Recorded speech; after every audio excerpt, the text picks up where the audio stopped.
Marka na. Okay.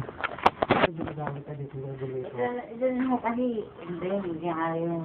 Nagulilo nila. Kahit laki ka, kanin sa kayang. Nalilipas sa pinto.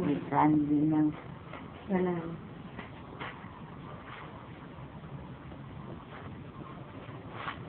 Tingkong ayos naman. Ayos ko yan. Hindi ka pinalang din ang panisal.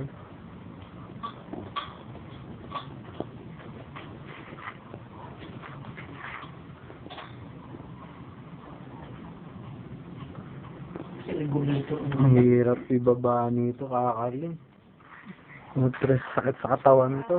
Sinasabi namin niya na uupahan at hirap namin pagpalbay. Bakit? Hindi, kukuhain talaga yan. Ang kaya lang gusto pa kasi nga, may hinihintay na pera.